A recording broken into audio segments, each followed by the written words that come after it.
ایک غلام صحابی جس کا مالک اس پر سخت ظلم کیا کرتا تھا، لیکن اس سخت ظلم میں بھی وہ صحابی صرف ایک ہی بات کیا کرتے تھے۔ حضرت بلال رضی اللہ عنہ، یہ بات ہم سب کو پتا ہے کہ حضرت بلال رضی اللہ عنہ بچپن سے مکہ کے ایک آدمی کے غلام تھے، لیکن ایسا ہمیشہ سے نہیں تھا، بلکہ ایک زمانہ ایسا تھا کہ حضرت بلال کے خاندان کا افریقہ پر راج تھا، جہاں حضرت بلال کے خاندان کی حکومت ایتھیوپیا سے یمن تک پھیلی ہوئی تھی،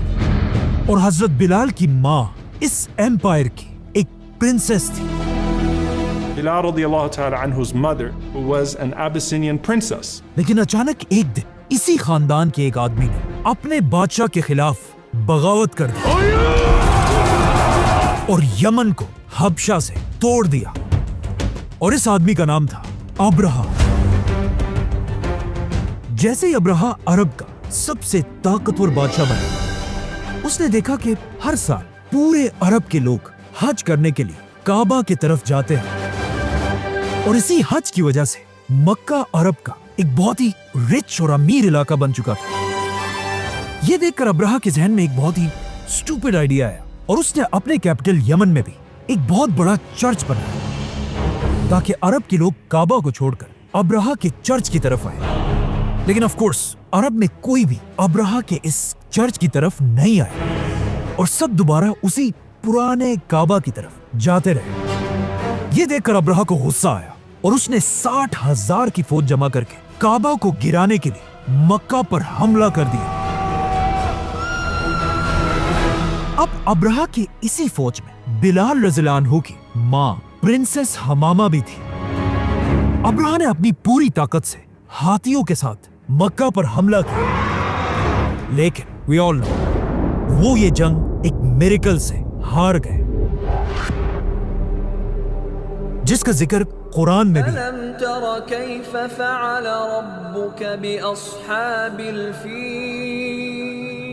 اب ابرہہ تو اس جنگ میں مر گیا، لیکن مکہ کے لوگوں نے حضرت بلال رضی اللہ عنہ کی ماں کو اپنا قیدی بنا لیا، اور مکہ کے بازار میں حبشہ کی شہزادی کو ایک غلام کی طرح بیچ دیا گیا، اور انہیں خریدنے والا مکہ کا سب سے ظالم آدمی امیہ بن خلف تھا۔ اسی سال جس سال ابرہہ مارا گیا اور حضرت بلال کی ماں غلام بنی، مکہ میں اللہ کے آخری نبی محمد صلی اللہ علیہ وسلم پیدا ہوئے۔ امیہ بن خلف نے اپنی غلام حمامہ کی شادی مکہ کے ایک اور غلام سے کرائی، اور آپ صلی اللہ علیہ وسلم کے 10 سال بعد مکہ میں بلال رضی اللہ عنہ پیدا ہوئے۔ اب مکہ کا قانون یہ تھا کہ غلام تو غلام ہو گئی، لیکن غلاموں کے بچے بھی آٹومیٹکلی اپنے ماسٹرز کے ہمیشہ غلام رہیں گے، بلکہ یہ قانون آج سے 100 سال پہلے تک امریکہ کے وائٹ لوگوں نے اپنے بلیک غلاموں کے لیے بھی بنایا تھا۔ اسی لیے حضرت بلال رضی اللہ عنہ بھی بالکل ایک عام غلام کی طرح مکہ میں بڑے ہوئے، لیکن حضرت بلال اور باقی سارے غلاموں میں ایک بہت بڑا فرق تھا۔ باقی سارے غلاموں کے ماں باپ بھی غلام تھے، لیکن حضرت بلال کی ماں کسی زمانے میں ایک پرنسس رہ چکی تھی، اسی لیے حضرت بلال کی زندگی کو دیکھ کر لگتا ہے کہ ان کی ماں نے ان کی تربیت ایک غلام کی طرح نہیں بلکہ ایک شہزادی کی طرح کی تھی۔ جب حضرت بلال کی عمر 30 سال ہوئی، انہی کے شہر مکہ میں رسول اللہ صلی اللہ علیہ وسلم پر قرآن کی پہلی وحی نازل